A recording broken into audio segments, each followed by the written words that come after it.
Like, yeah, we beat them up with a baseball bat while they running out of the burning house. And it was like, the burning house? Like, we just here to kick some fucking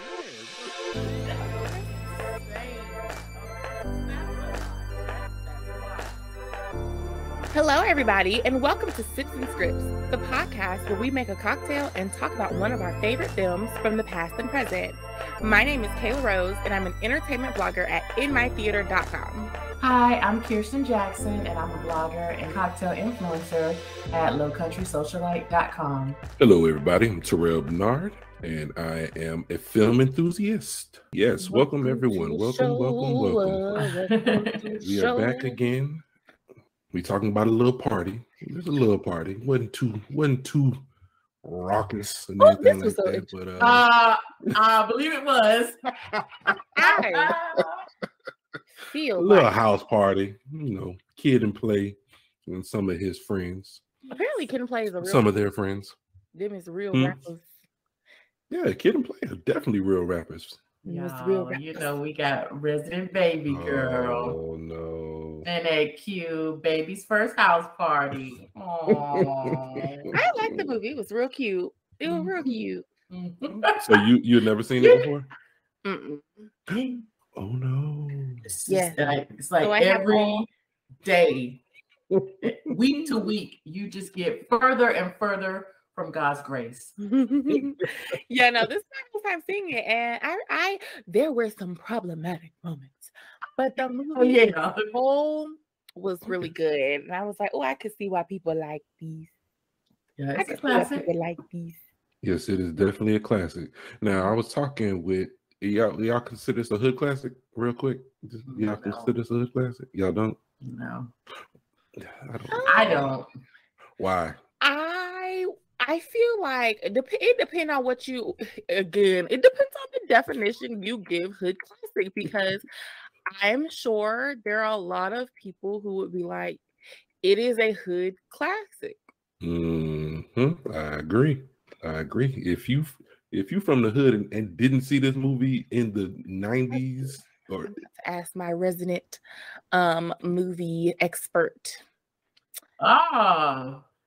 Our film correspondent is going to let us know if it's a hood classic or I think it's like right in the middle of black cinema and hood classic. Because I don't know, like Kid and Play weren't hood rappers. Like, no, of course not. But I don't think no rappers during that time was hood.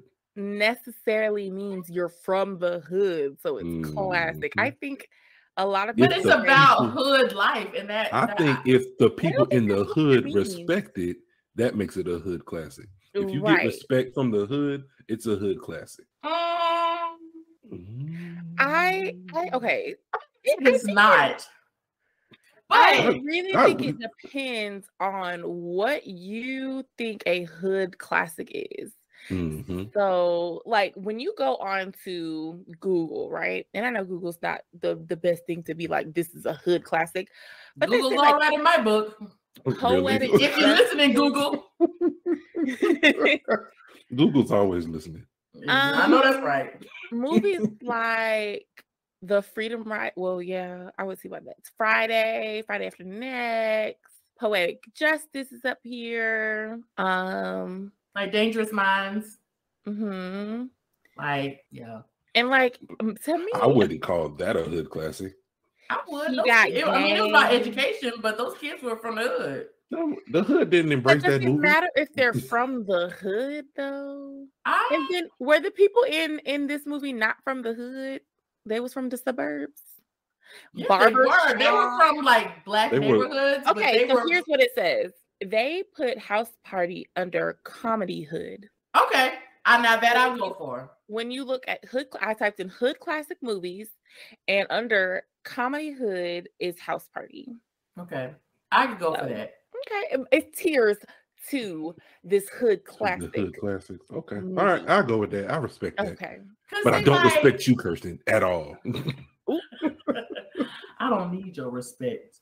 Just as long as I have your fear.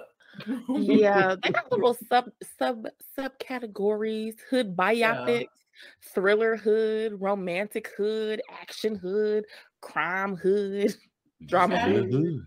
We in the hood. Nah, I could go for that. Cause like, yeah, this movie does get respect from the hood. Everybody loves this movie. But yeah, everybody in it. There was only like one hood person that we know of, and that was Shireen. But before we get into all that, what's everybody up to this week? Yeah, I started with a little question and it blew up. What you up to this week, Kayla? What am I up to this week? Working on some blogs, working on my blog, working on the podcast blog, and just blogging. You gotta get your blog on. Well, I am working on trying some new cocktails. I did an influencer visit with a local hotel here, and with their rooftop bar. So getting that content out, and I'm also doing a giveaway that I'll be posting. Hey. So yeah, that's what I'm working on. But just give it away to me. As long as you give it away to me, then you are right. Five punches coming up. That's what I will give away. The grand prize. That's hilarious. Yeah, grand prize. Boom, boom, boom, boom, boom. Yeah. That would really suck if you want to give away and the grand prize was a slap him up. Like, wait a minute, I don't believe I signed up for this, but in essence, I did sign up for it. You didn't read the fine print.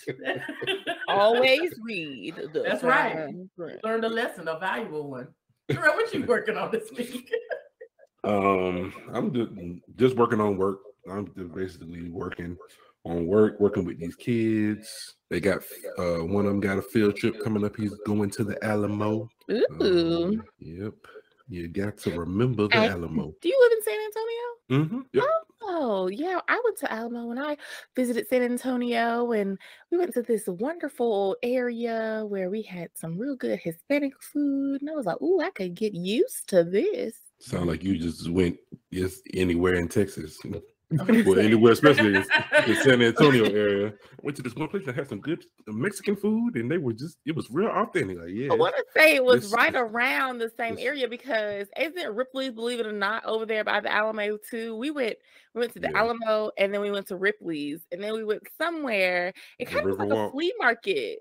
It was like a flea market, and there was some great food there. Yeah, they got some real good Mexican options down here. It's real authentic.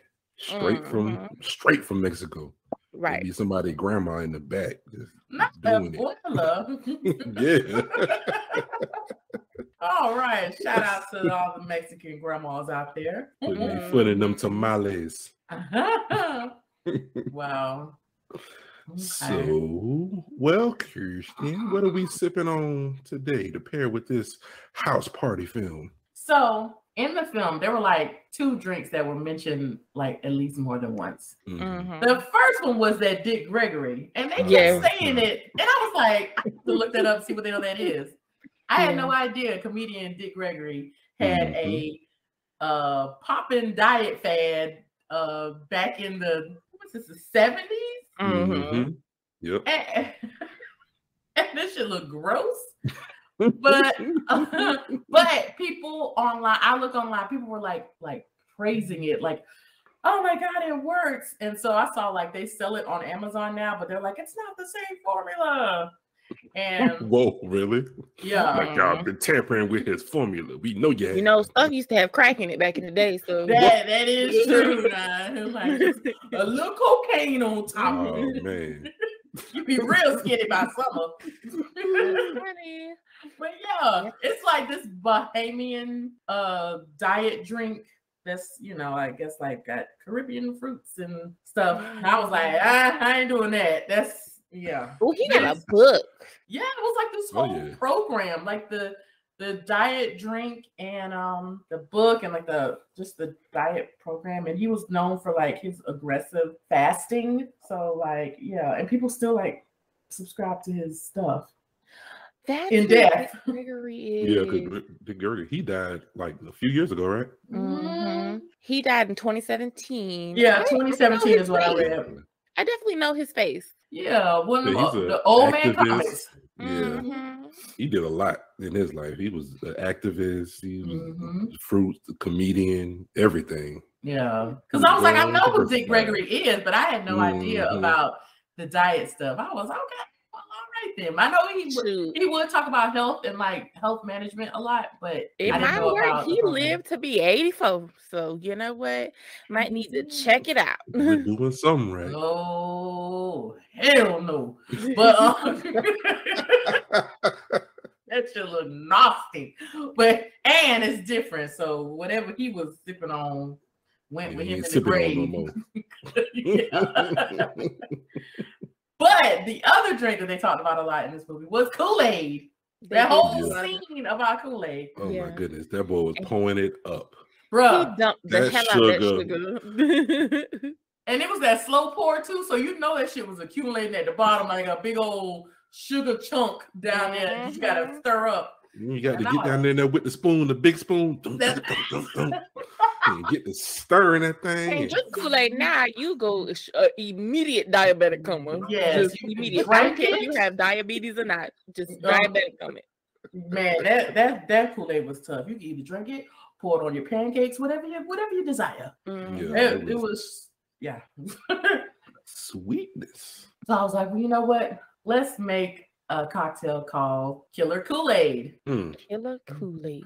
Killer Kool-Aid. So you do not need a shaker or anything. You can make it right in the glass, but you just fill a tall glass with ice, put in 1.5 ounces of Southern Comfort, 1.5 ounces of Amaretto, and fill it up to the top with cranberry juice. So you top it with cranberry juice and garnish with cherries. And I believe that they serve this something kind of like this at Ruby Tuesday. Oh, okay. But this is just a variation that I found online. So some Killer Kool-Aid to go with the Kool-Aid that was in this movie, because that Kool-Aid. Yeah, you drank that Kool-Aid. You was going to the hospital that night. Moments later. Not in the 90s though. In the 90s, we was all right, man. That'll bring you back to life. I think I'm gonna make it. Just get you a little sip. Pop right on up. That's you ready to play. Yeah, because it was red crack water. Red crack water. I'm convinced everything had a little something. If you didn't add it yourself. In the late 1800s, you could pretty much count on all your medicine and drinks having a little bit of cocaine. Mm-hmm. That was Coca-Cola. Yeah, that was cocaine. Yeah. And I wouldn't be surprised if they don't still have some in there. I know I'm quite addicted to coke. So. We got a secret formula. Get everybody addicted. Making some coke, keep on doing what you're doing, because I love it. Right. It goes real good.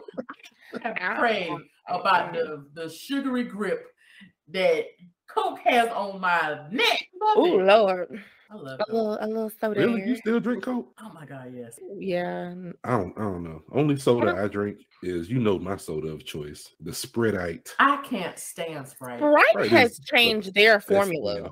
Sprite has changed their formula. Something about their Sprite ain't right. What? It tastes different. I don't know what it is. It's stronger, and then it just doesn't taste like anything to me anymore.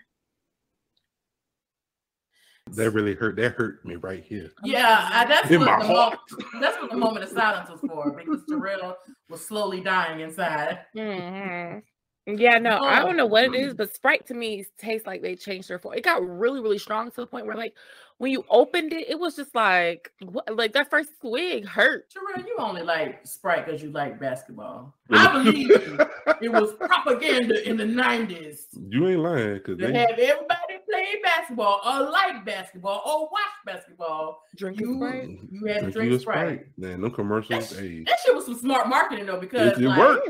That shit was smart as hell. Because I was always like who drinks a 20-ounce Sprite and then like, I'm about to go play some basketball? You gonna tear your stomach up? Literally no one. I've never heard of such things. Is that what they was doing to y'all back in the day? That shit was crazy. Like, basketball was synonymous with Sprite. It's the marketing was crazy on that. And I can't remember a time before that. Like, how was Sprite marketed? Terrell, do you remember any marketing before the Sprite basketball phenomenon? No. And then I remember they tied it with a game where you twist the cap and you unlock little toys and gifts or whatever. I was like, man, I need to get all the sprites. I need to get all these trinkets. Yeah, but then they started doing that with all the sodas. Like, it's weird. Like, Sprite is synonymous with basketball. Coke is synonymous with Atlanta. Like, it's just interesting how that marketing is done. It's damn good. Whoever came up with a marketing campaign, they did it. It was me. You're welcome. It was Kayla. You heard it here first, guys. It was Kayla. Right. She a time traveler. I am. Y'all didn't know. She only about 12 years old, but she was there. I was there. I was there, and I told the people. So Sprite and hip hop, Sprite and basketball, McDonald's and hood people ties together. It really was a problem back in the day, y'all. I'm just saying. They knew what to get the people going, and they knew who to target. It made it so to where if you played basketball, it felt like you had to drink Sprite. Or if you were a rapper or wanted to rap or listen to rap, you had to drink Sprite. Sprite, yep. This shit is crazy. They still do that today. Like if you look at all the Sprite commercials or like Fanta, well, you know they all. Most of them are whatchamacalled with a certain group. So they kind of market them the same way. But when you see Sprite commercials, it's skateboarders and rapping commercials and so it was proven to work. So there we have it. It worked well. I can't stand Sprite. I think Sprite tastes like Alka-Seltzer water with sugar in it. Oh, you about to get socked out for that one. I'm gonna have to do you like they did Kid. Oh my God, Sarah. I guess we should probably talk about the movie just a little bit. Yes. Since I have offended you for the last time, Terrell, why don't you just lead us into your pick for this week? House Party! Yeah, my pick is House Party, the original. The original. Yeah, because you know they're doing a remake, right? Oh. Unfortunately. Who's doing it? Do we know? HBO. If anyone's going to remake, they have to remake in the same way they remade Fresh Prince. Like that's the only way that these remakes don't be good no more. But I stand behind the people who remade Fresh Prince. They should be in charge of all 90s, 80s, 70s reboot. I heard that. Remake. Yeah. I heard it was good. It is good. You gotta watch it. It's good. I'm it's going really to. Good. I think it's one more episode left. I think it's a 10-season so they didn't release it all at the same time they did it week to week? Okay. It's weekly, yeah. Okay. Well, Terrell, take us through House Party. Well, House Party is a 1990 American comedy. I would say African American comedy because that's damn near who was in the whole film except for them two white cops. Yeah. Were the fucking worst. Like the racist of cops. Oh my God. That shit was crazy. But yeah, it was. But yeah, this one, it stars Kid and Play, Full Force, the group, Robin Harris, rest in peace. This thing has so many stars in it. Martin Lawrence, Tisha Campbell, AJ Johnson from Baby Boy, Chill. Unfortunately, he's paralyzed now. He still does. He still does. He still acts and stuff. But yeah, he got paralyzed. I forgot. I think like in the 90s, late 90s, early 2000s. Really? I didn't know that. Okay. And then John Witherspoon, rest in peace. Rest in peace. But yeah, originally this was supposed to be not Kid and Play, but DJ Jazzy Jeff and the Fresh Prince. Speaking of, shut your mouth, really? Wasn't a movie similar to this? Am I not tripping? Were they not in a movie that was kind of similar to Who? Kid and Play? No, Jazzy. Oh, Jazzy Jeff and Fresh Prince? Not that I know of. No, not that I know. I feel like DJ Jazzy Jeff and Fresh Prince, they got popular when videos started getting real popular, and they got into the whole video craze of like the 90s and like hip hop, and so Kid and Play got into the movies. Yeah.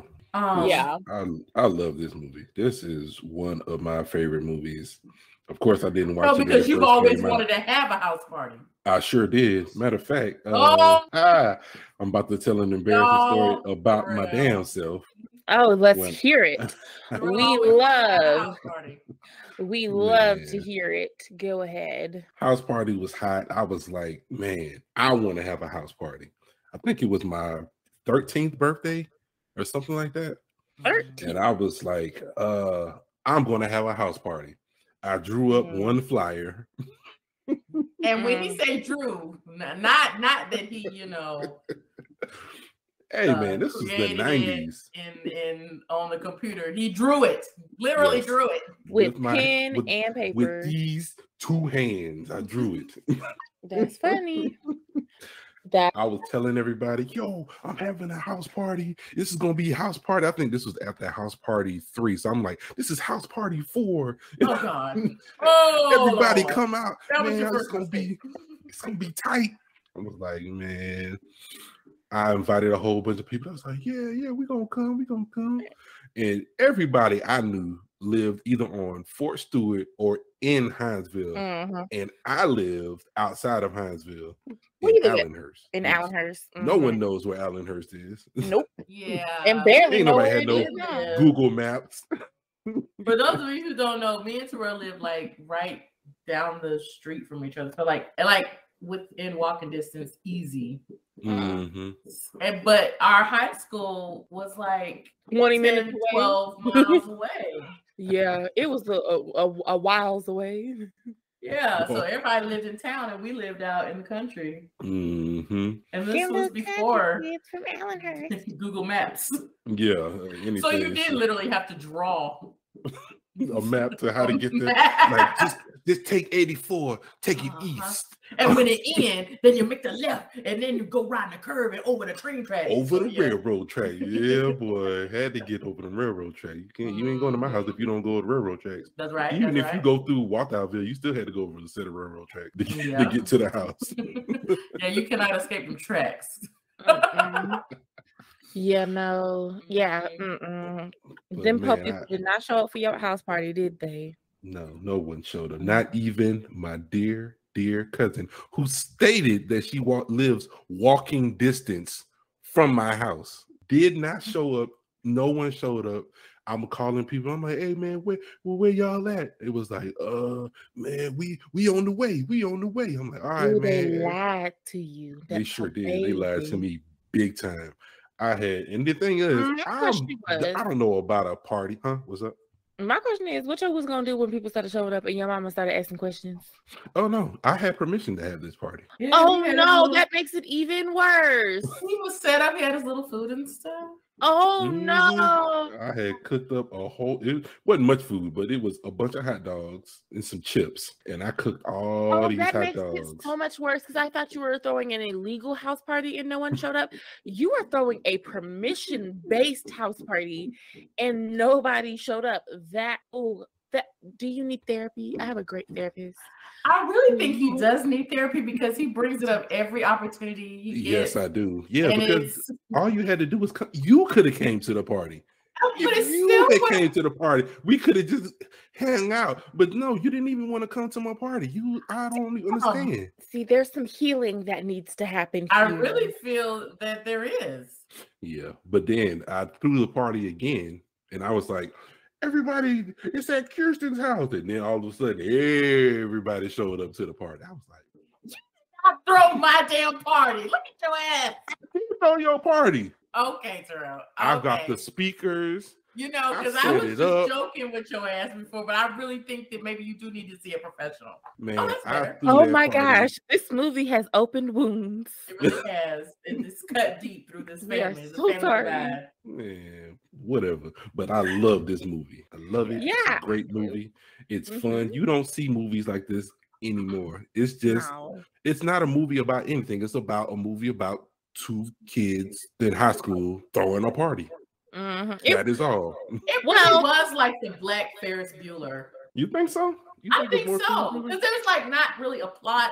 It's just a day in the life, like a chaotic day. It was definitely just a chaotic ass day in the life of a teenager who is, who is doing something without their parents' permission. And not to say that it's not original, because it's definitely an original movie, but I'm saying it's just like in that same vein, like of like Ferris Bueller and stuff like that. Yeah, I see what you're saying. I see what you're saying. But yeah, this movie, man. But the thing about this movie that I watched it so many times since the 90s into the 2000s. I've watched it recently. Unfortunately, I watched it with my son. I was like, this probably wasn't that bad. They just did a little cussing ain't hurt nobody. Oh yeah, you forgot about that one. It was a bunch of scenes in there that they punching each other in the dicks and like, that's nothing. A little extreme. I was like, whoa. Not when you got an impressionable child, they'd be like, oh yeah, you know what, I can punch people in the dick now. That's how you get away. Punch them straight in the dick. Like, wait a minute, that's not how you probably had to talk some things through afterwards. But all in all, this is not the worst movie you could have showed them. No, True. It's not the worst. Not the worst, but it's probably not the best either. How old is your son? 9. He'll be 10 in a few days. That would have been a good segue into the birds and the bees and the trees and the ankles. And the... No, it wouldn't have. Been like, so, son, I know you're going to be this age one day. Let's talk about all the things that are wrong in this movie. Do not do it. And you'd have had your whole curriculum right there because it was plenty shit wrong. But they also did some things right. They did. They showcase. They showcase safe sex. They did constantly, especially with Kid and Tisha Campbell. That might have been the only. You know what? I said they did some right. I said they did a lot of right. They did some right.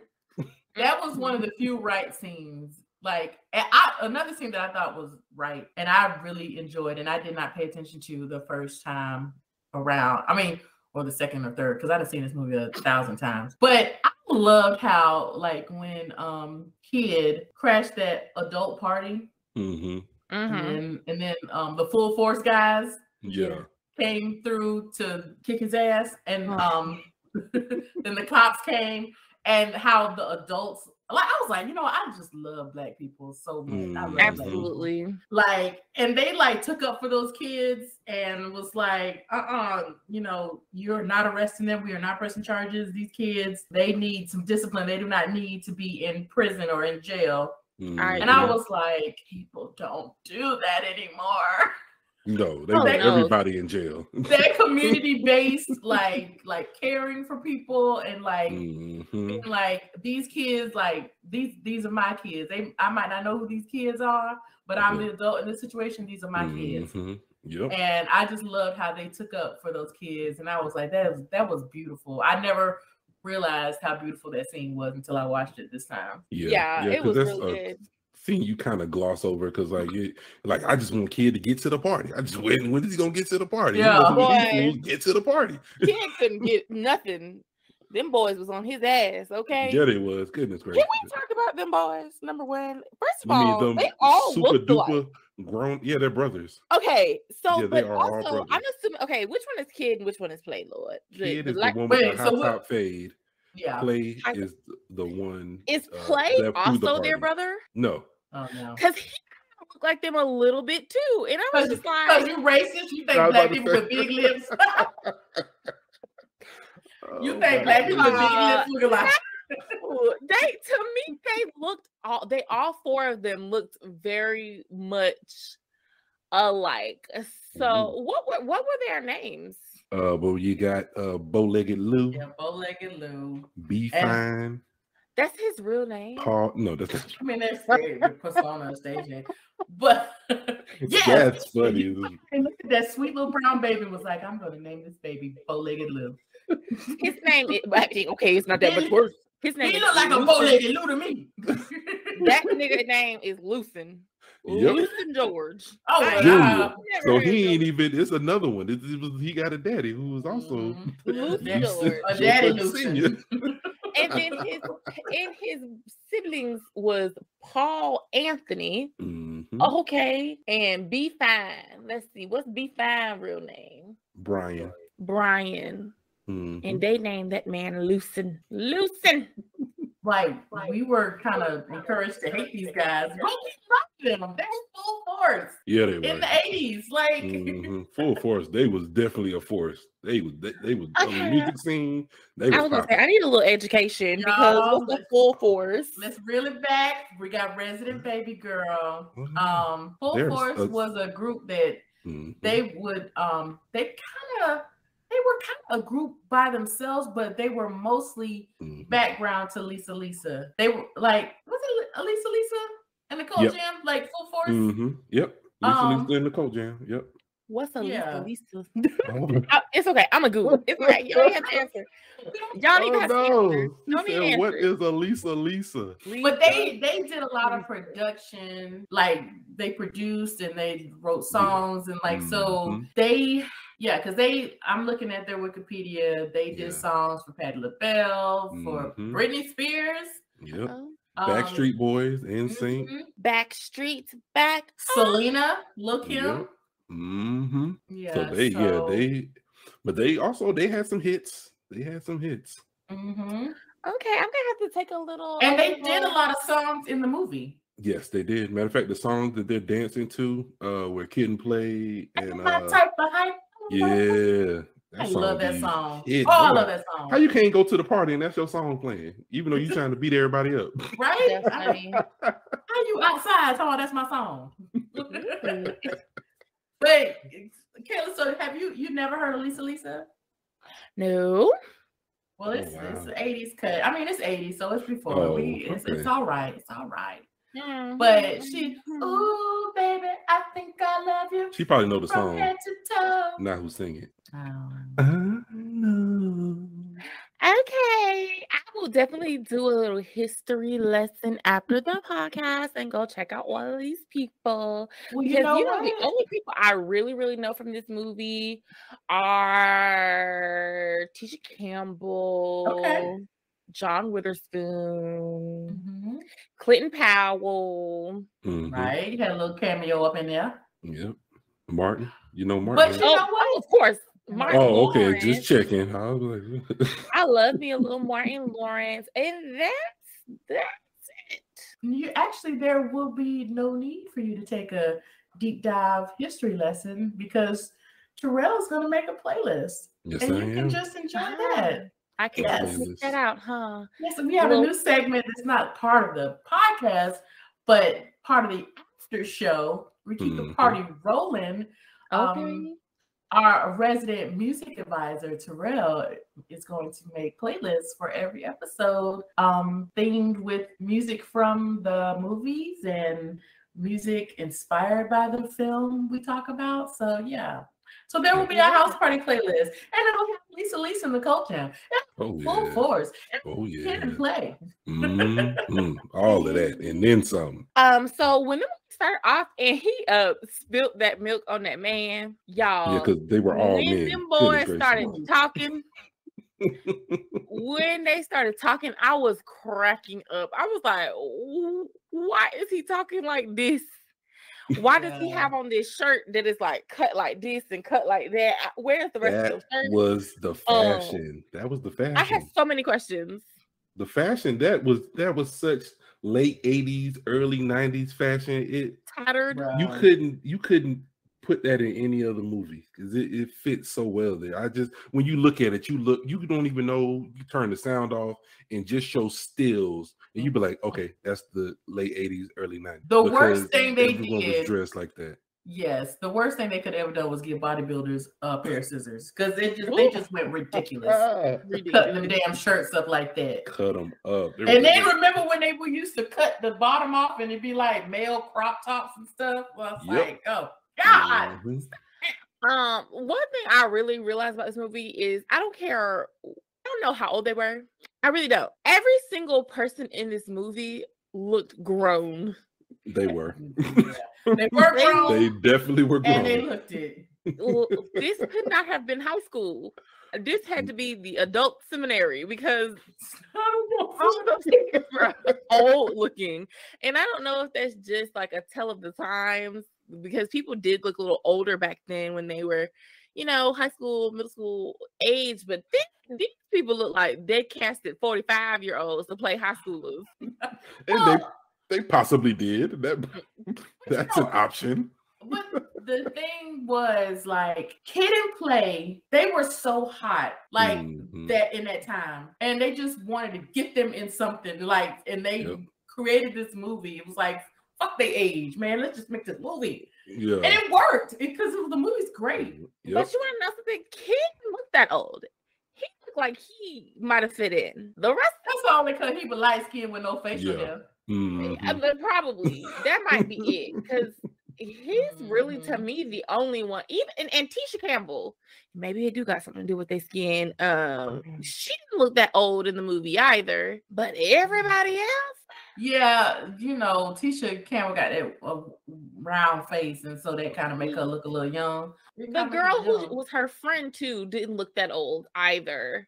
No, I mean they weren't. I mean they were probably in their early 20s. I think everybody that was playing the high schoolers, they were in their early to mid 20s. Because I'm trying to see how old they were. So it was made in 1990, and so it was 26.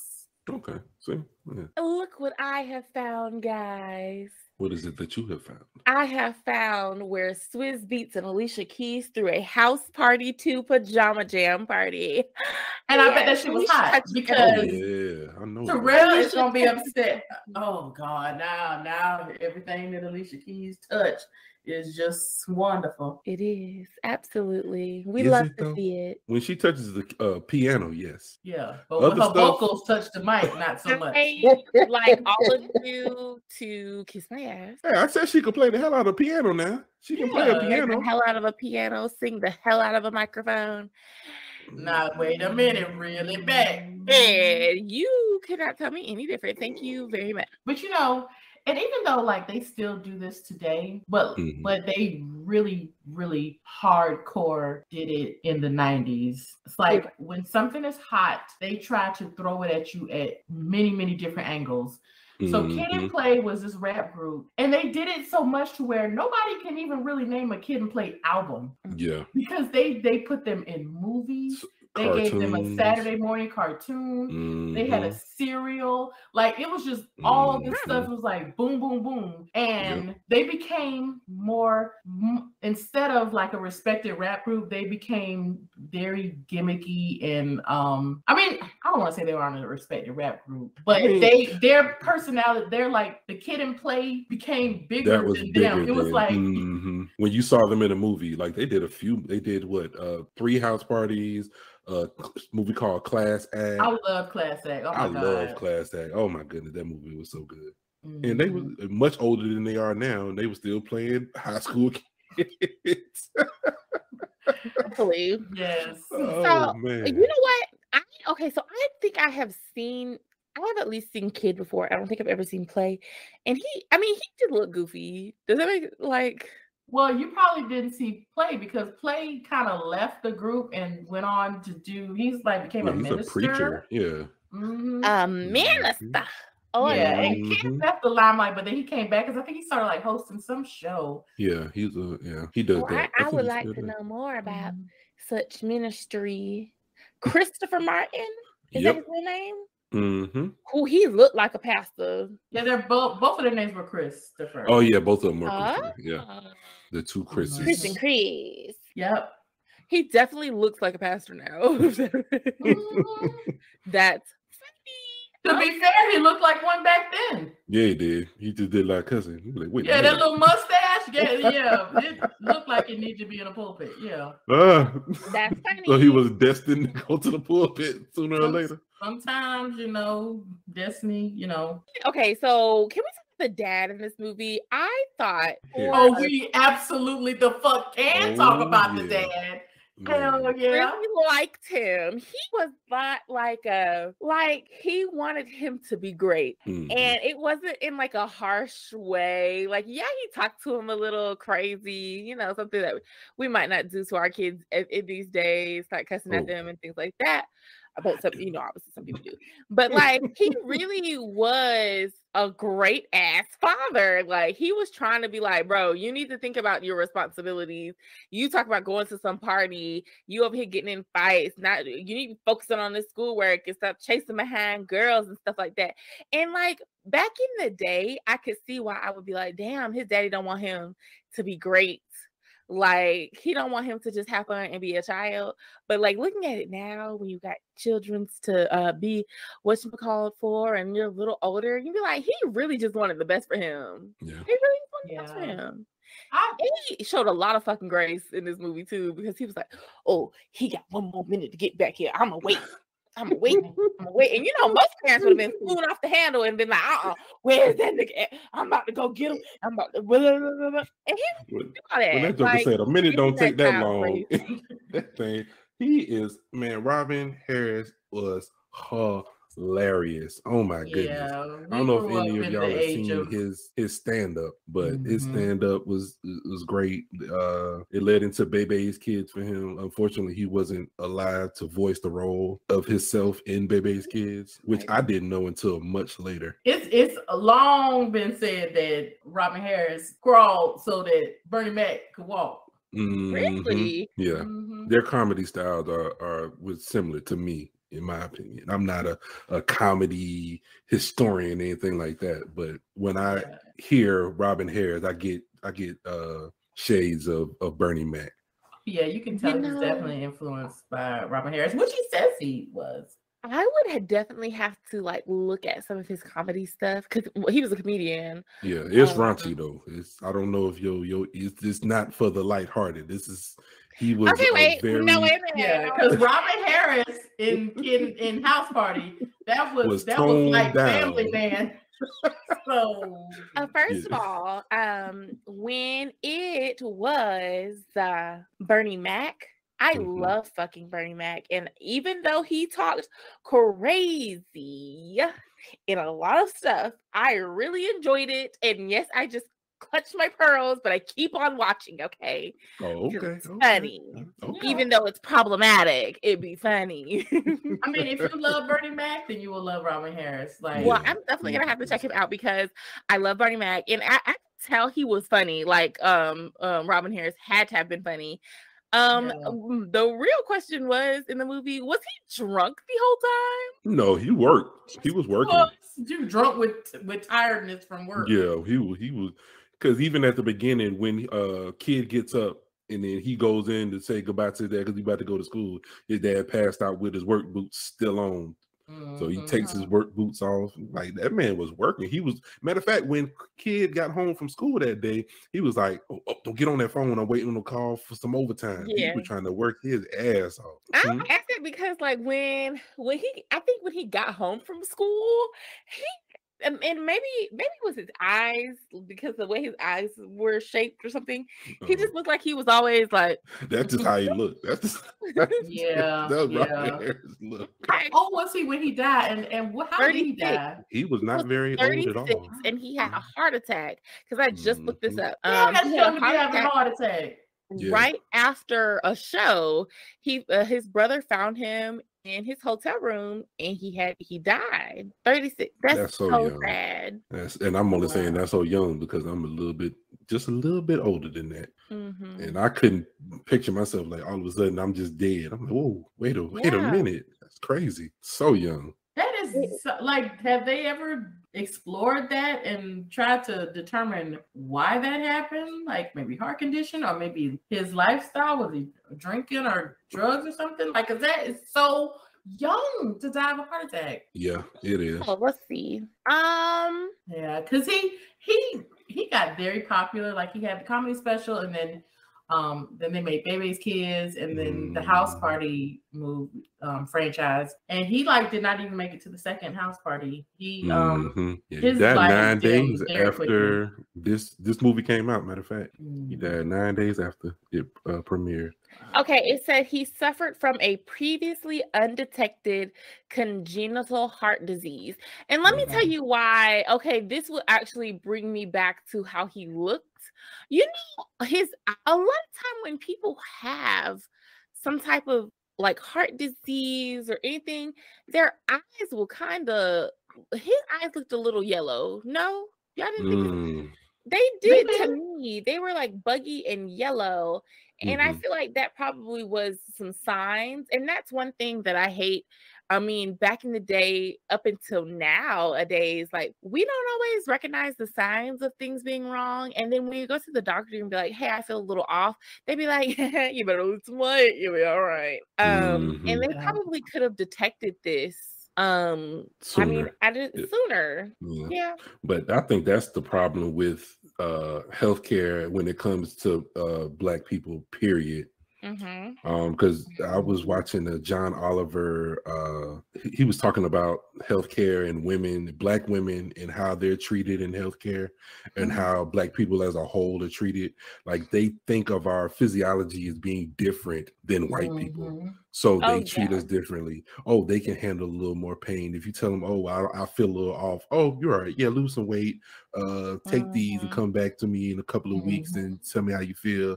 They disregard anything that we're feeling that could help diagnose what's going on with us, just to basically move us along so they can get to the real patient. Right. And it has fostered like this general mistrust of medical professionals, like in the Black community. It's hard to get some Black folks to go to the doctor. Yeah, absolutely. So yeah, that's why I am a big fan of having Black doctors. And like me, I will bet you. And like one thing I do not care about is if I get an off vibe from you, like you don't care about the things that I'm talking about, and I don't feel like you have taken into my words into account, I will find another doctor. I will find another therapist. I will find another psychiatrist.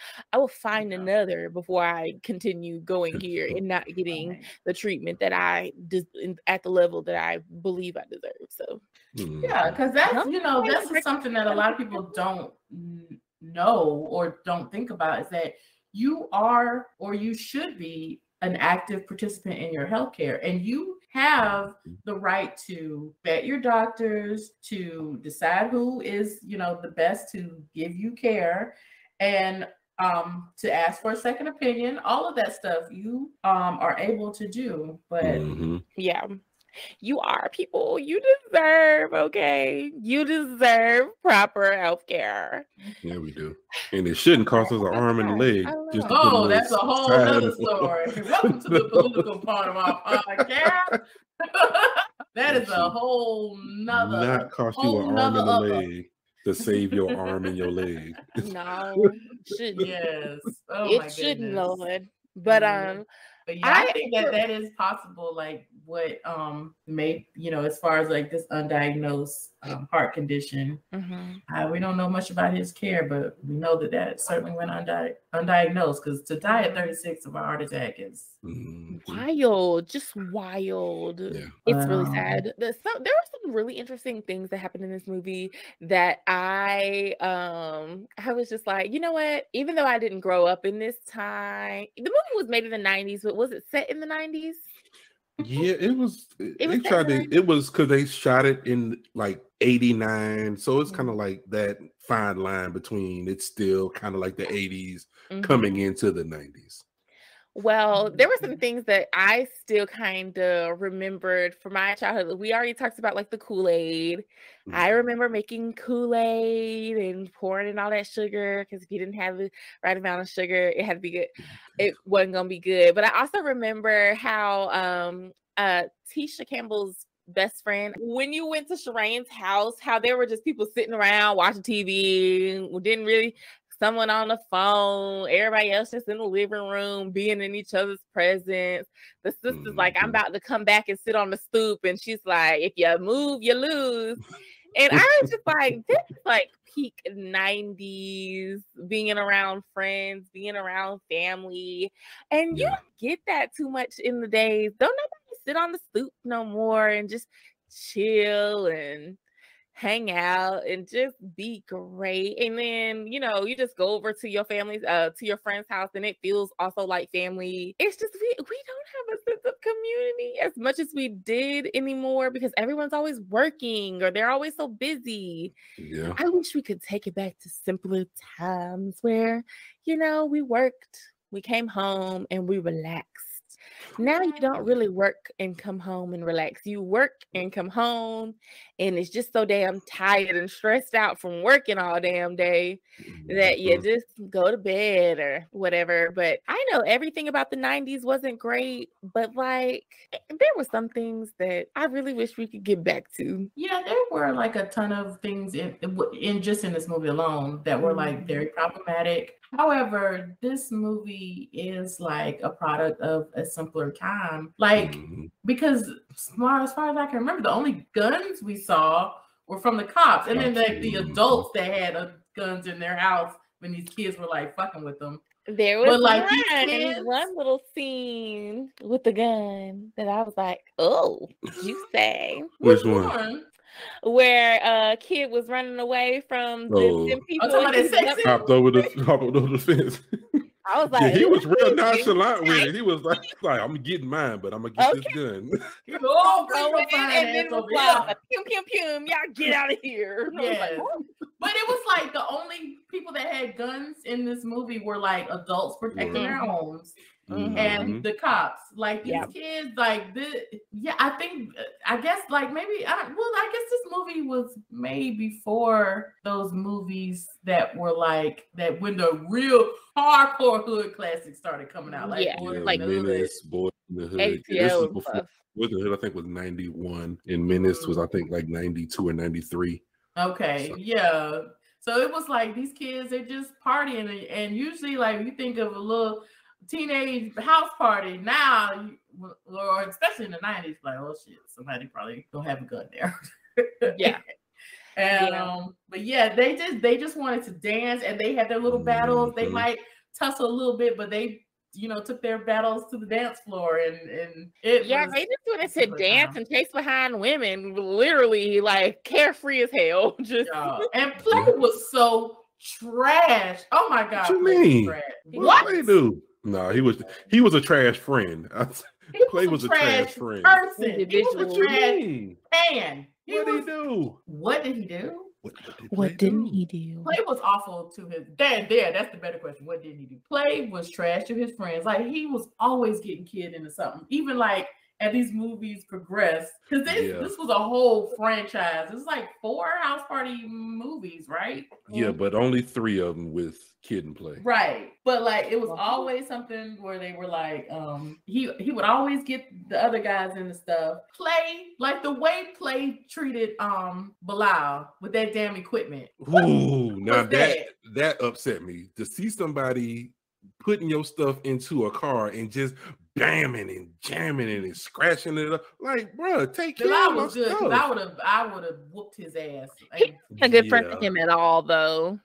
And then leaving him and then not picking him up, like, and picking up all these girls. I mean, I get that you want girls to go to your party, but it was like, you need the DJ. Him at all during that time. You needed a DJ. That's how a party was a party. If you didn't have a DJ or MC with a DJ, then nobody was coming to your party. Nobody wanted to be a part of a party with no DJ, where you playing cassette tapes all day and no MC. People wanted to hear music. They wanted to hear, especially when rap was starting to become popular. People wanted to hear the MC. And you needed like rap was becoming popular, and you needed the DJ to like spin tracks and to like create that loop, because people were really like just taking the backgrounds of songs and looping them over and over and over again.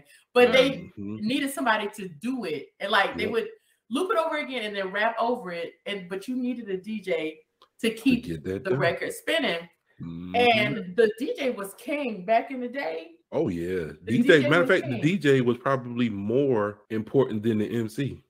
Period. Okay. I would, because the DJ, without the DJ, it don't go. It's over. If you were a DJ back in the day, which would like Bilal really did not. No, he was a terrible DJ. He was terrible, but he did not use his powers. Because DJs, you were the man back then. Like especially like 80s DJs and 90s, DJs. Because DJs control the music, and like if you were a DJ that was on the radio, oh my god, radio DJs were so dang popular. Oh yeah. And they like DJs controlled what you heard. Like now you go to Apple Music, hear anything you want. But back then you had to wait for something to come on the radio. You had to wait for it to hear it in a club or something. They controlled. Yeah, no, he was really trash to him, and he wouldn't have been my friend. He couldn't have been my friend. But he was just so popular. Like you wanted to be around him. He gave off that aura of like, you know, I'm cool. If you hanging out with me, I got the ladies with me. You hang out with me, you can get some of this coolness to rub off on you. Because Bilal was not considered cool. He was the guy, they called him Dragon Breath, the kid with the stanky breath. But he had all the equipment, so you needed him. But he wasn't as popular, but he wanted to get up there. HBO is really in their bag, okay? Yeah, they are. I think that's where I watch House Party. I watched House Party on HBO Max yesterday. So yeah, like in their bag. In their bag. But unfortunately, they're trying to do it again. They're like, let's take the bag and pull out another House Party. I say, put that back in the bag. Because they should have stopped after 3. Well, yeah, because this will be the 6th House Party. Well, I'm gonna say this, Terrell, and you're not gonna like it, but I'm sorry. What you about to say? How much you love me, cousin? It depends on what you about to say. You know what I'm talking about? I like House Party 2 better than I like House Party 1. House Party 1 is just it's so well put together. House Party 2 was a little campy to me. It was we got the fake people. Let's sign these. Let's rip these people off. We sound like we about to rip you off. We talk like we about to rip you off, but you can trust us. Like, ooh, now I have to go watch House Party 2 to be the tiebreaker. Yeah, go watch House Party 2 and report back. Yeah, I'm gonna have to do that. I think you just like it because Queen Latifah's in it. That's your main thing about it. We love a good little Queen Latifah. And see now, Kirsten, you being biased because we know how you love a little queen. Yeah, she is being very biased. First of all, I don't just love Queen Latifah. I fucking love her. I fucking love Queen Latifah. I know we know, girl, we know. But it's not that because I just like I don't know, like that whole 90s music R&B was like really shines in that movie. Yeah, it does. It does. The music, I believe the music is better in 2 than it is in 1. But music from 1 is great. It's like you hear it come on, and you like, okay, this is the part where they do this, or they doing that, and that even at the beginning, the song they played that Luther Vandross, the party song. Oh yeah, I love that song. Okay, so I don't remember any of the music. The only music that I really remember, and it's gonna be real wild, was when he was rapping in the prison cell, and I was just like, oh, this is funny. That whole prison or jail scene, I was like, you're basically in a holding cell. Ain't nobody just ain't nobody trying to fuck in no holding cell. Like, now like everybody was an on 10 booty warrior. Problematic. However, the music was funny. That was my least favorite scene. I can't lie. Kid can rap. I thought it was funny. Even when they did that battle at the party, I think Kid won that battle between Kid and Play. He won that battle, but I think Play can hold his own. Play can hold his own. Kid, I felt like Kid was the better lyricist, but Play had the better delivery. Okay, I can see that. I can see that. Kid could really dance too. Play could not dance. You don't think Play could dance? Oh my god! Like that choreography stuff he could do, because you could be taught choreography. Yeah. But like when he was dancing, like I was watching the scene, he was just like dancing with the girls at the party, and I was like, "What is he doing?" Like he probably didn't think the camera was on him. He was grabbing his hips and like. But that was how you danced back in them days. No, that was how you gyrated. You got it popping, and like you got up on the girl, and you was just like 1975 stripper. Like you don't play no games with it. You got up in there. Hey, you had to get close. No, but listen. I remember dancing back in that time. I was a kid and would do all the little moves and stuff. To dance so damn hard in the 90s. Oh my god. That shit was like a workout. Yeah, because you would break a sweat dancing in the 90s. Brad dancing in the 90s, like it was a workout. Yeah, you would be in a sweat. Like I didn't was getting it. Okay, I was young as hell at that time. Yes, But like those school dances, like the sweetheart dances when we had in middle school, man, you would break a fucking sweat at those dances, and it would just be popping and George. Not now it's all about twerking. Can you twerk? Can you twerk? Yeah, you don't really have to do a lot. Like no. You have to have rhythm, and you have to be able to like move and contort your body. But like back then, honey, you had to be in shape. Yeah, you ain't see too many big people bopping around up there. They was, yeah, they I'm gonna all this next fit. Song out. Yes, it was a lot.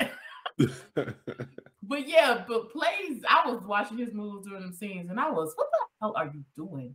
But yeah, but Tisha and AJ, they could dance. They could dance. They was dancing. Yeah, they had some. Even when they was dancing with those two guys, but they were really dancing with each other. Yeah, those guys were so lame. It was like they was trying to keep up. They was like, man, we got these fine girls right here. We trying to dance, but yeah, I think they were like, man, we weren't expecting to dance that hard. We just wanted to grind on y'all booties. Y'all over here doing aerobics. That's hilarious. Oh man, the 90s was just such a different time. Bring back the 90s. Yeah. With like a little bit less racism. A little bit less racism. Yeah. But like bring back the 90s. Yeah, the 90s. 90s was fun. But not the hell, actually, I think now maybe this is just me, and I don't know too much of the things that happened in the 90s, but I feel like we had so much less crime, like cop to Black people crime, or at least you just never heard of it back in the 90s as much as you. Yeah, like I feel like. Oh no, it wasn't. Okay, so that's my bad. That is my bad. The LA riots were in the 90s. No, okay, so I remember that, but then I feel like it got better at some point, and then it got way worse, like way worse again. I don't know. Maybe it's just because I didn't grow up thinking about like race relations, not for real, when it comes to like cops and stuff. Because I wasn't military. Well, my dad was military number one, so it was just like I think once whatever. I think that once news became constant, like the 24-hour news cycle. Right. I think that's when that stuff started to be sensationalized because it's always happened. Yeah. Oh yeah. It's always like, I mean, I feel like the standout thing that made me like realize that like this happens a lot actually started more with Trayvon Martin than anything. And that was just a couple of years ago. That's the first time I really remember that stuff was just wild. And that was in 2012, which kind of tracks. I was a junior in high school, so. Oh wow. Okay. Yeah, I can see why you would say that. Yeah. And that was like one of the because what year you said, what year did 2012. Yeah, that, you know, when like especially like the rise of social media, like and news was like just in an instant. All that stuff, all that stuff is all working together to shine more light on it, because like in the 90s TV went off, period. TV went off. There was no 24-hour nothing. You watch TV when TV went off, they played the national anthem, and it went and that was, and you ain't had no more TV till the next day. The way we received news was just different. Like if we heard about something that happened, we got that information word of mouth. And if it was something that was like newsworthy, if it was something that was newsworthy that we thought was newsworthy, we would still have to wait until either 6 a.m. or 6 o'clock at night before we saw it on the news. And that's if the network decided that it was newsworthy. So but now you get updates, I mean, minute by minute, momentarily, as it's happening. As it's happening. And I think follow along with exactly what's going on right now. You could track something from the minute it starts till the second it's over. Right. Okay.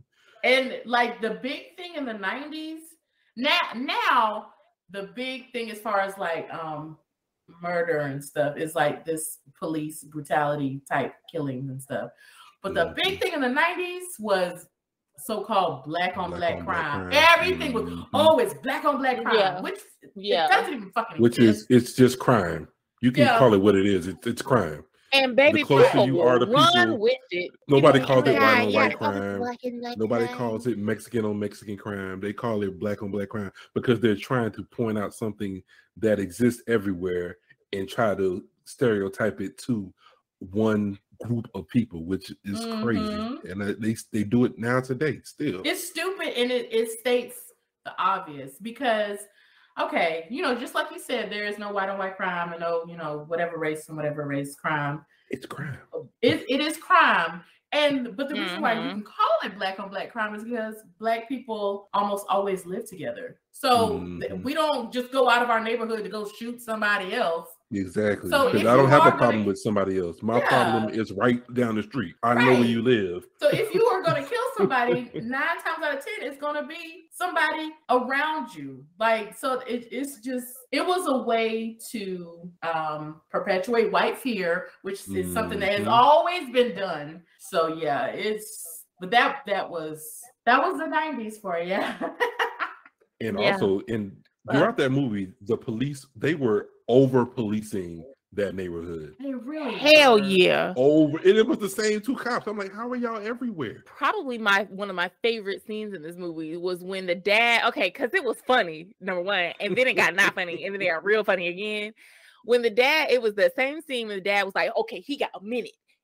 Well, damn, do a minute take this long? And he walked out the door and those cops stopped him and was like, where the fuck are you going? And he was like, I'm going to mind my motherfucking business. And I was just like, ooh. I was taken aback for a second because I was like, baby, you said it to a cop now. It's shoot now. And he was back talking. But right there in that scene, I was just like, give it to him. Yeah, because he was like, typical Robert Harris now. Yeah, it definitely was. I know why you stopped me, because I'm a black man in a good neighborhood. Yeah. I was like, oh, this is good. This is good right here. They were ridiculous. Like, oh my god. So telling him to go home. I ain't got to go. This ain't no police state where I got to go home. I can go anywhere I want to go. Right. It's insane. Like, yeah, no, they had lost their marbles for a second. But a question though, did kid's dad not have a car? Because I was like, why is he walking the neighborhood looking for kid? Why didn't he get in his car? He knew where kid was. And go to play. They had to, but I guess they had to have him go out and be in the neighborhood walking around saying funny stuff. I get it, but I was like, this doesn't make any sense unless because I knew he worked and maybe he got picked up by a friend to go to work. I don't know, but I was like, I want to say it was specifically for the scene where he does start walking to go find him, and then he misses them. Like the kids were turn the street right then, and I think it was just for comedic relief. Yeah, I mean, I understand why it was done, but I was like he ain't got no car. It's not practical, like for them to do it that way. Yeah, no. And he also probably didn't want to waste no gas. Like, I know where this boy is. Yeah. And I also think that, like, although he wanted him to get home or whatever, he was not as pressed to get him and have him be in trouble as much as he tried to act like he was. I see what you're saying. Yeah, because he he walked. I told you not to go to this party. As soon as I close my eyes, you creep out, and he didn't even. When you sneaking, you got to turn that knob. You got to make sure it ain't creaking too much. Slam the door like that. You got to pull it. You got to pull it closed, but you can't slam it because he woke up instantaneously when he heard that door close. His eyes and I'm saying to me that he even got away so damn quick, because I'd have been like, nigga, get your ass back in this house. He probably was thinking to himself before he got up, like, I know this nigga didn't just, after I told him not to go to this party, he gonna up and go to the party anyway and walk out the front door. Yeah, kid tried it now. He really truly did. Yeah. Woo. He tried it. But yeah. But yeah, I was like, he slammed the shit out that door. And I was, kid, are you even trying, dude? Exactly. Watching some Dolomite. Was funny, y'all. Oh, back to play being trash. Terrell. Yeah. The scene at the end when kid was like, yeah, we didn't do it because I didn't have a condom. And he was like, man, so what? She get pregnant, that's on her. I was like, that was the sentiment of trash. the time. I know, but he was so trash to where he was lame. Yeah, I was like, dude. Yeah, I remember. Yeah, it was wild. That was a wild ride. Yeah, when he said that, I was like, "Oh no, you cannot do that, sir." And I will say, Play was trash, and they like all of the movies that they were in, even up to Class Act, had this same usual trope where Play would just be trash, and then at the end he comes shining through and save the day. But he has a heart of gold. Half of that shit they didn't even have to be in because of fucking Play. I don't know. I felt like, and y'all know, I always attribute it to race and color and stuff, but I feel like they always kind of set Kid up to be the light-skinned, innocent one. The goody and then Play was the little slimy one. Thank you, 90s. Well, shoot, I think it goes back even further than the 90s. Oh yeah, of course. But I mean, as far as like, you mean during that this time? franchise? Okay. Yeah. Oh yeah. They always set it up like, because even in Class A, like he was Duncan Penderhughes and Blade Brown. You're right. It was like this dark skin. He was the troublemaker, the thug, just getting out of juvie, bro. You way to go, stereotypes. all of 30. Yeah, the stereotypes definitely be stereotyping. Right. But yeah, play was super duper trash. But you know what? Let's talk about the girls of the film. Let's talk about Sydney and Shireen. I love Shireen. Sydney was kind of annoying to me. I love Shireen. Really? Mm-hmm. Why? Because she was just like, she was this girl, around the way girl. She's from the hood. And she just like, when she saw something, she would go after it. And, she was just, seemed like just real down to earth. But she would also speak her mind. And she was just beautiful. I love Shireen. And then like even when it came to these guys, and even though like she knew Sydney liked him, but it was like, okay, well, if I like him, I'm gonna go after him and we'll just see who we choose. It's not even that serious. Let's not fight about this. Let's just, it is what it is.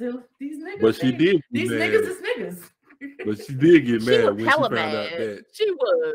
I think she low-key got mad at the end because she thought she had Kid in the bag, but Sydney came through in the clutch and took him, and she was like, but then she just stayed mad. She was like, you know what, you go, girl. You did that. You won. And that's exactly what these niggas do. Okay? They don't be getting mad like that. They get mad sometimes, but they really be like, oh, she chose you. All right, then. And I was like, okay, way to go. Girl power. Okay, I see. I ain't never been in no situation like that before, so I don't know. Oh. Yes, you have. When? You ain't never dated someone that got stolen? Yeah, but I'm saying I'm not on the side where I'm like the stealee. I'm just Oh, that's it's okay, Terrell. We done already opened up one wound. We don't have to open up another one today. Right. We don't have to pour salt. Kirsten be trying to hurt me. I think you'd be purposely trying to hurt me. Well, only because it's fun. It's good content. Wow. Negro, whatever. Your life is just great. So whatever. You gotta let those old wounds go. You have a beautiful wife and children. You can't worry about no house party that you threw in 1993, Terrell. You gotta let the old pains go. That was painful. I ain't gonna lie. Listen. That's why when I throw Lynn in the party, these people better show up. You coming to my son's party? See, that's right. You got to take these pains and turn it into something great. But I just felt like Shireen was just a go-getter. She was. And I think that had to do with her upbringing, just her being in that her environment. Because Sydney was, middle class. Her parents are at this real fancy sorority type or fraternity type meeting or something like that. What was that? Yeah, I mean, they were like, it was a very affluent family. Because her dad owned grocery stores. Her mom was a banker. Mm-hmm. I feel like Shireen was a go-getter. And then in the course of the movie, she taught Sydney how to be a go-getter. Yeah. Because the whole movie, Sydney kept being like overshadowed by Shireen. Like it was like, you could tell she liked Kid. And then when either one of the guys paid Shireen any attention, she would just sulk back like, And it was like, it was starting to get on my nerves. Like, girl, boy, just flirt or something. Shit. I know. Yeah.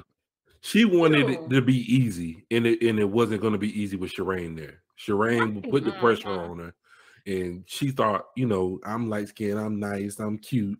They gonna just flock to me. But Shireen was like just being herself, and they were kind of that her demeanor. They were drawn to it. They were drawn naturally. To it. People naturally are attracted to and drawn to people who are confident and sure of themselves and put themselves out there. And Sydney was just a little more coy than Shireen. And it was like in the end, Sydney had to put the pressure on and come on. If you like the boy, let him know. And I was like, she taught Sydney how to step her game up. Step your pussy up. Whoa.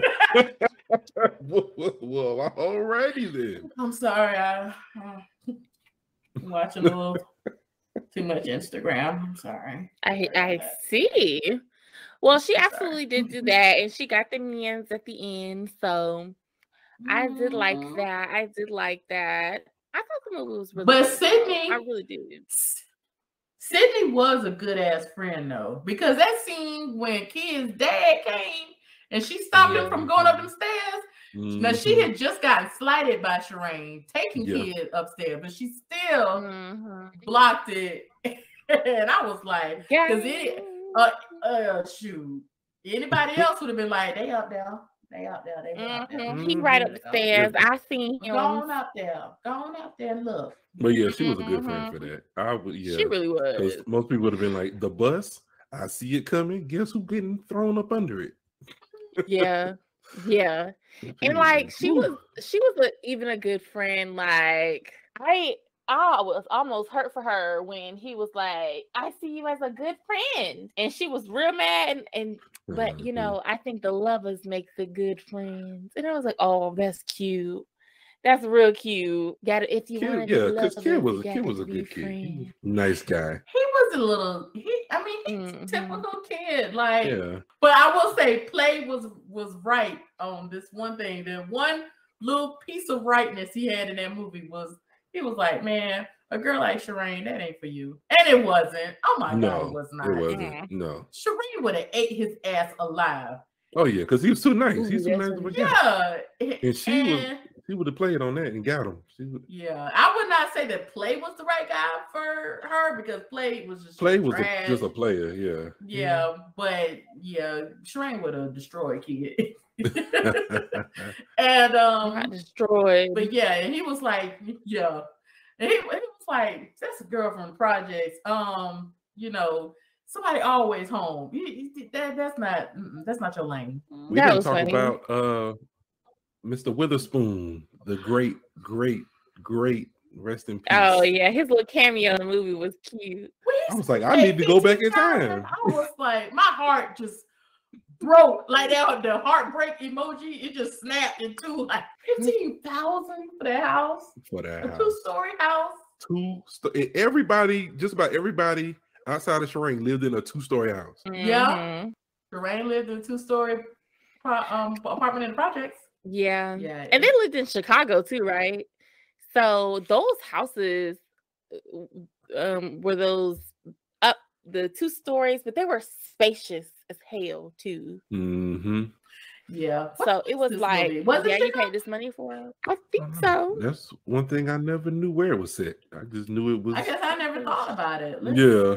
I would tell it was up north because they don't build houses like that in the South. Everything was up north. Like the as popping as Atlanta is now, and like with making movies and shows on stuff, man, that shit back then. Not like that. So where were they based out of? Like I never knew where they were from. Like Kid and Play. Oh, actually, I think they were from New York, right? From New York. Okay, I see New York. Because that was the mecca of hip hop during that time. Right.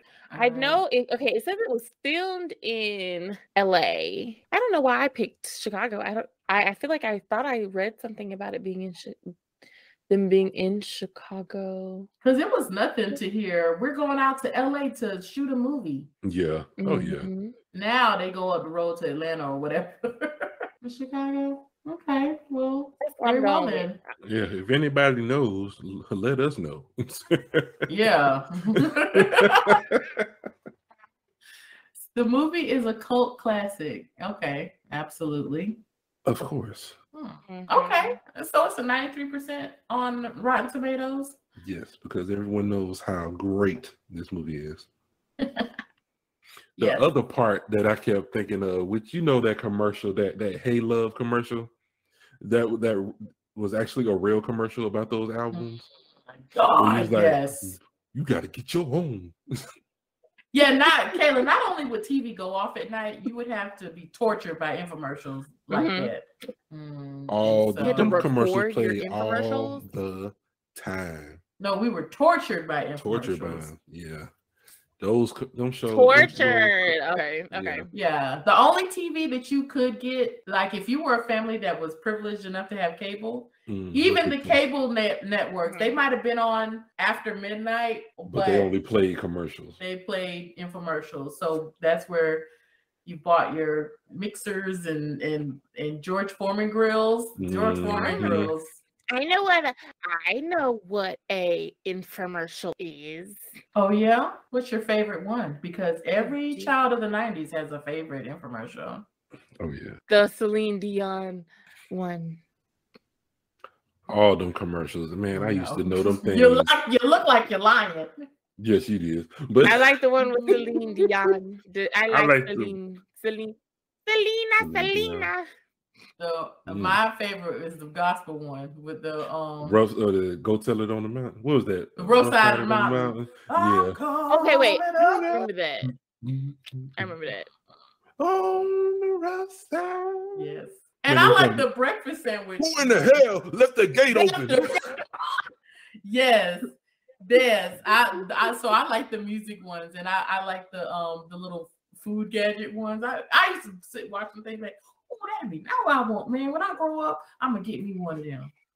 Like that little breakfast sandwich maker where you can make your little sandwiches and put little shit in it, or the little pockets. Yep. Yeah. Oh yeah. Man, I grow up, I'm gonna have me one of them. Yeah. I remember watching them commercials. They'd be like, if you knew your schoolwork, like these commercials, you'd be all right. Right. That's funny. Like, that's hilarious. All the time. Schoolwork. Yes. If that's all I needed to know, then I would just know it. But yeah. Well. Go. Well, have we covered everything? Any scenes we missed? It was like this movie going off the fucking rails. Like when the full force guys, the bullies, the school bullies, who was about to commit arson. Yeah, so burn the house. And that was with him. They was like, oh yeah, baseball bats, yeah. And he tapped on the gasoline. It's like, yeah, we beat him up with a baseball bat while they running out of the burning house. And it was like, the burning house. They was wild. They was a little wild. Like that shit escalated real quick. Like just a tap wild, sir. Like we just here to kick some fucking ass. You talking about that was insane. I was like, okay, that's a lot. That's a lot. Yeah. So. And then when the police showed up and then was like, we don't want to do the paperwork, I was like, oh, they about to get their ass beat. Yeah. Yeah. That was insane. And after that, I would have just went home. I'd be like, you know what? It was a school night. Day. It was a school night. They had to go to school the next day. Everybody was gonna be back at school. Yes. They was determined though. They had some determination you usually don't see in a movie. Yeah, that's why I cannot be a villain. If you piss me off and I'm like, I'm gonna do something to you. But if doing something to you was uncomfortable, I'll be, you know what, next time. I don't have it in me to be no villain. Well, is it time for best, worst, and weirdest? Have we covered all of our? Yeah, I would say so. Covered this classic. I think we did. Well, Kayla, you want to give us yours? Yes, my best was that this movie was funny. Everybody in this movie was funny. It was hilarious. I thought it was a really good comedy. I can understand why people would classify it as a hood comedy classic because it is. It's really funny. So that's my best. My weirdest was that everyone looked like they was 45, playing high schoolers. Hella weird. My worst, I hate to see racism. I know it exists. But those cops were really fucking racist, and they really didn't have to be. They was on their ass, and they really didn't have to be. What about you, Kirsten? I would say that the best was the music. I love those Kid and Play songs. It was a time when hip hop used to be fun. Mm-hmm. And it was something you could dance to, and it was just fun. Mm-hmm. They weren't talking about killing each other. It was like they were gonna kill you on the dance floor or kill you on the mic, but it's just hip hop was just fun. Mm-hmm. And so just the music, like I love Ain't My Type of Hype. I love Funhouse, the song that's playing at the end. I love Funhouse. And so that was the best. The worst was probably like just the misogyny throughout the whole film. Like it was a lot of calling women bitches, and then Clay's comments about pregnancy and him philandering just all over the film with all these different women, and just so that was gross. The weirdest part to me was not so much the age of Kid and Play, because you kind of knew they, out of all of the characters, could slightly give off the look of a high schooler, maybe older high schooler. I don't know. But the full force guys, ain't no fucking way they was in high school. Hell no. Ain't no way. I don't even know why they tried to play them off as in they were in high school, because no. I feel like maybe it could have been better received if they were neighborhood guys. Yeah, if they were just like neighborhood bullies or whatever. Because that's a thing, the older guys that graduated a few years before you, and they just didn't do shit with their lives. They just stand out on the block and just fuck with people. I see it. I don't know how they would have got Kid in trouble enough for him to like get a letter written home from school. I don't know how they could have worked that out, but they just tried to jam pack everybody into this movie. It was like, you know what, have them be high schoolers too, and them too. And it was like, no, player. Yeah. But you could tell that this movie was just a vehicle for the Kid and Play success. Like it wasn't. Yeah. So it's fine. They can get away with that with me. It's fine. So the age of the guys was weird. But yeah, that's my best, worst, and weirdest. Terrell. All right. The best, the movie as a whole. This movie, I love it. Any chance I get a chance, anytime it comes on, sometimes it comes on TV from time to time, I'll watch it. When it's on HBO, I'll try to watch it. I love the feel of the movie. The movie just gives you that feeling of having a good time. It's like we're partying. We don't really care what's going on. We just, no matter what happened to you that day, it might have been a good day, a bad day, but we all here. We just having a good time, dancing and hanging out with our friends. So that's what I enjoyed the feel of the movie. That was the best. The worst, I would say the worst is that I wanted to see more from the comedians that they put in the movie, Witherspoon and Robin Harris. I wish they would have had a little more to do in the movie, because they both were just hilarious, John Witherspoon and but yeah, I wish they would have had a little more to do in the movie. And the weirdest would have been that they are trying to make another one of these movies. That is so weird to me. I just don't understand why. Why does everything have to be remade? Exactly. And it's not, you're not going to be able, I know like you still have the original, so that's not going, but just to try to continue to build off something that's so iconic, especially for people my age, from the 80s and the 90s, you won't be able to catch that same feeling. It won't feel the same no matter who you put in it. But I know DC Young Fly's in it, and he's funny, but I don't see him being this funny, like this brand of funny. So are they remaking it, or is this another sequel? They're saying it's the 6th film in the franchise, but I think it's like kind of like a reboot, like they do with all the other movies, like they did with Halloween, where it was like we got Halloween 1, 2, 3, 4, 5, 6, 7, 8, 9, 10, and then all of a sudden it was like we want to remake it again. But guess what we're gonna call it though? Halloween. Yeah.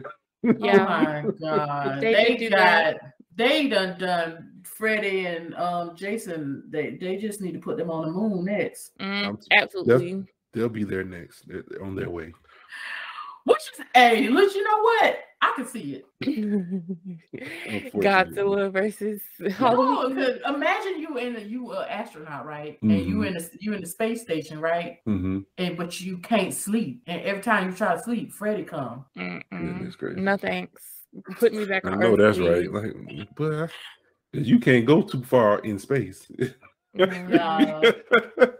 You can't stay awake all that time in space. Like, I'm sleepy. I've been up here for too long. I'm tired. I'm going back to the movie. It was one last thing I wanted to bring up. Speaking of like Freddie and stuff, I felt this strong surge of nostalgia when I saw that New Line Cinema little thing at the end. I was like, when we were kids, when you saw that New Line Cinema, you was finna watch something good. Yeah. So I was like, I know I've seen it so much and I've enjoyed seeing it. So like I was looking at like the movies, like so they were responsible for Nightmare on Elm Street, Teenage Mutant Ninja Turtles, like even like the Lord of the Rings franchise. I was like, yeah, I remember because the last time I saw it on the screen was when I was watching Poetic Justice. So yeah, that New Line Cinema.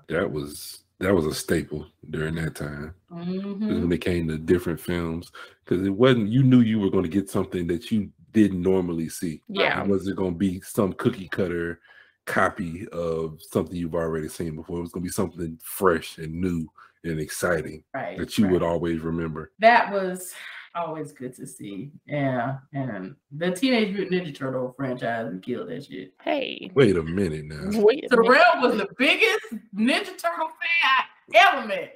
Hey, I love the Ninja Turtles. Ninja Turtles ain't no joke. Ninja Turtles. Yeah, no, I absolutely love the Ninja Turtles.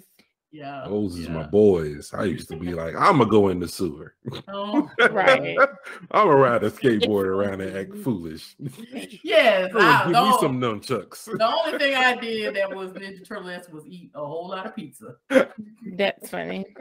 Sign me up for that portion. Oh man. Yeah. Well, what's everybody watching this week? Kayla, what you binging? Ew, again, I have no idea.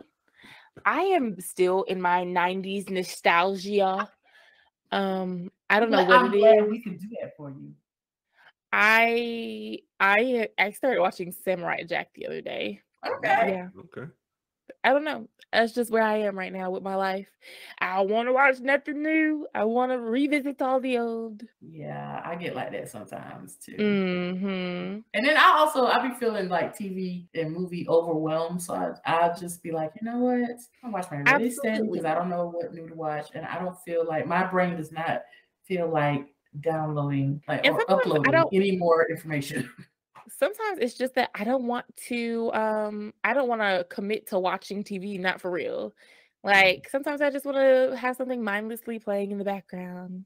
Some noise, just some feel that. Some background noise. I will say I'm probably gonna watch House Party 2 just because I feel it in my spirit to do. But yeah, that is my favorite House Party. House Party 1 is phenomenal, but House Party 2 I do enjoy. I enjoy the music. And I think that college life, it was like something that we didn't get to see a lot. Unless it was like a different world. Yeah. Or whatever. And I just like that view of college life, like Black, and especially since I missed out on that going to a predominantly white school. So I like that experience, even though it was campy, like it was real, like like a cartoon. I liked it, so I probably will watch that. As far as what I have been watching, I finished season 2 of Upload on Amazon Prime. Tori, you watched that? Upload? No, what is Upload? Kayla, you watch it? I watched about half of it, half of the second season. I actually didn't watch the first season. I just started watching the second season for some odd reason, and it looks cool. The second season was not as good as the first season. So I'll have to go back. The first season was real, like, I guess when you watch things that have their own world, that the first season is almost always devoted to like world building. So we're in this world, it's like 2030, the year 2030 something or whatever. When you die, you can either choose to like just die, or you can have your conscious uploaded to a computer and you can go live in like this retirement kind of paradise kind of thing. Interesting. Yeah, but you have to pay for it.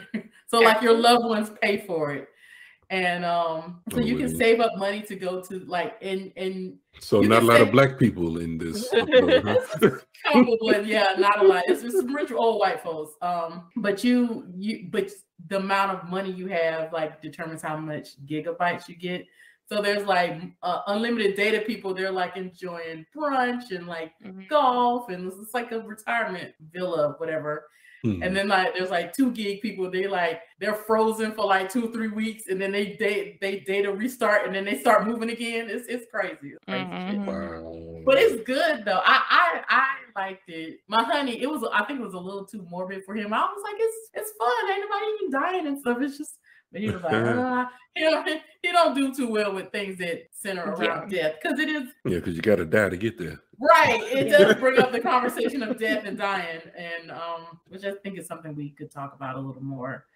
But yeah, it's a good show. I also finally finished, and just like that, the Sex and the City reboot. Yeah, I had no interest in that one, so I definitely didn't watch the all yet. I give that 2 thumbs down. Well, did you watch Sex and the City? No. So anyway, I was forced to watch the movies for some reason. I don't like watching these movies. I remember watching the movie, but I watched a little bit of the season of the actual Sex and the City too. But like that didn't seem like something they needed to reboot ever again. And I'd be against it. Anti-reboot. I am anti-reboot.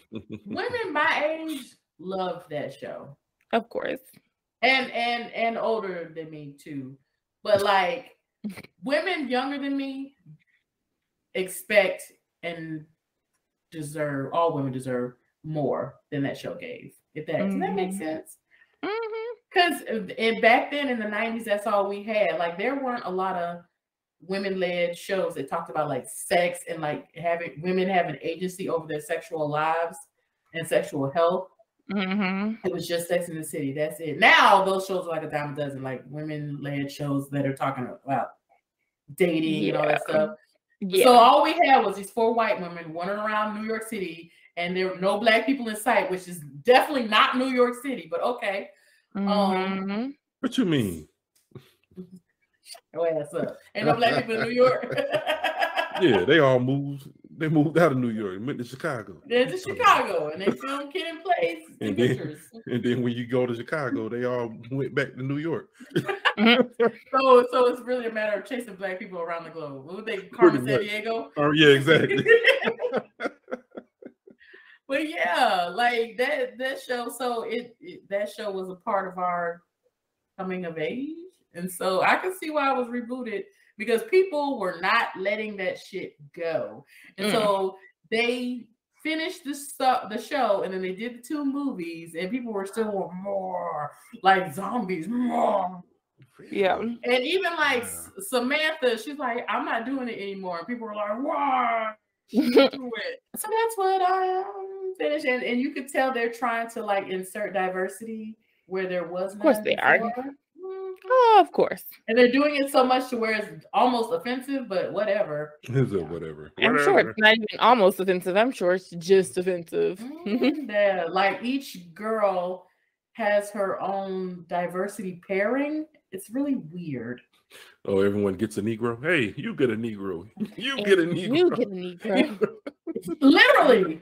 All God's children get Negroes. Yes. Because Carrie has a friend. Like, so Samantha did not return, but the 3 remaining women, they're all still friends.